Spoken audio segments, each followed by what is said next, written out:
Hello, Drawing and Painting One. I hope you're doing well today. The last video that you should have watched before this video was making your sequential art and illustration template. So if you viewed that video, the template that you're seeing in front of you right now is the template, but I've been underway with some of the illustrations. So if you recall from my sketches, remember sketches is like an initial plan that you do.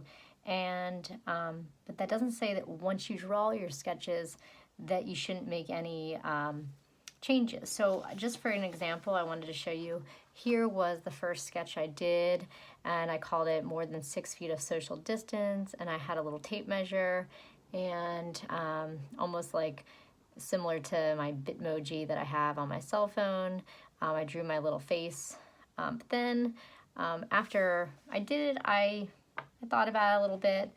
Maybe I got some feedback from somebody, and I decided to make some changes. So in the final drawing that I started, again, I called it More Than 6 Feet of Social Distance, and then I also added Tales from the COVID-19 Pandemic. I just thought it needed a little bit more context. And then I have a tape measure measuring 6 feet, where I guess when I add my pen and ink technique next week, I'll probably add some little lines in the tape measure. And then you can see I decided instead of a face to put like a hand pulling out the tape measure. And I just thought that fit better in the box. So you made sketches last week. Please feel free as you begin drawing out your final drawings. Feel free to make changes that you think are going to make your piece stronger. Remember, all 7 pieces that we draw out, I want you to think about them each as a mini composition. All school year we've been talking about how to balance our compositions. Think about it like a seesaw, making sure that you have filled the page and that it looks visually pleasing to the eye. So you can see I've drawn out some of my illustrations. I have a picture of a lawnmower for my yard work. We talked about illustrations last week and how we want to make sure we have a background, we have details, and then again I just mentioned that our composition is balanced. I talked about disinfecting everything, so I wanted to have a little container of bleach. I may actually, after I'm looking at this, add a hand back in to squeeze the bleach, because I kind of have this like hand, this thing where I guess I'm using multiple hands within my images. And then I actually had it say disinfect everything in the shape of a squirt. All right, so hopefully you can see that. And then last but not least so far, I have an illustration of me checking my Fitbit, and then I say, because I can have word bubbles, 20,000 steps today, and I have a little Hydro Flask to keep me hydrated. So I'm going to demonstrate for you at least one of the sketches, and then I'll continue on. The next one is that obviously, as you can see right now, I'm learning to teach online, and so I was going to do a picture of me sitting at my desk. You know, hey, you have artistic license just like I have artistic license, and I'm gonna get a new pencil, but I'm gonna make my desk look nicer than my actual desk that I'm using right now. We have a desk in our house, but both Mr. Gojoy and I are working from home, which is not our norm, and so I've set up a new little makeshift desk, so it's not exactly what I would normally use. So I'm going to make it look more professional than it actually is. So again, you can choose if you're doing illustrations. I'm going to draw the little desk chair here. You can have a little artistic license, and you can make your drawings, things in your drawings better than they actually are.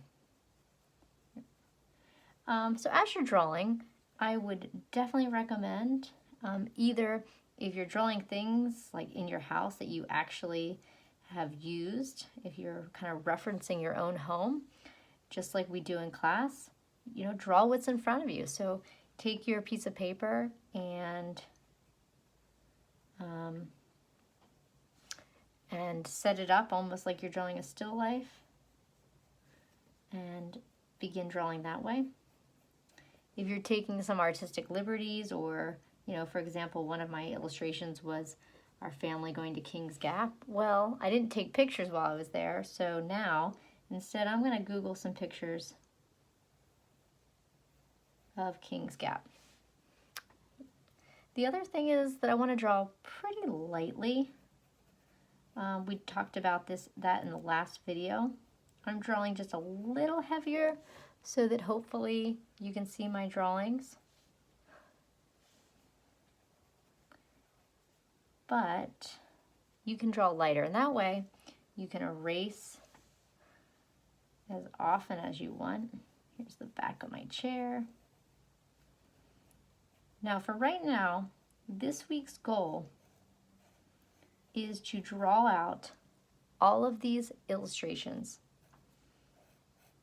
as neatly and as nicely as possible. Next week, we are going to add in the medium of your choice, all right, which we're going to talk about next week. Here's where I start drawing my body. All right, I'm definitely going to have a computer at my desk. Again, I'm going to make it look like one of those fancy big screen computers, but you know I don't have a big fancy computer. I'm just using the computers that were given to us from school.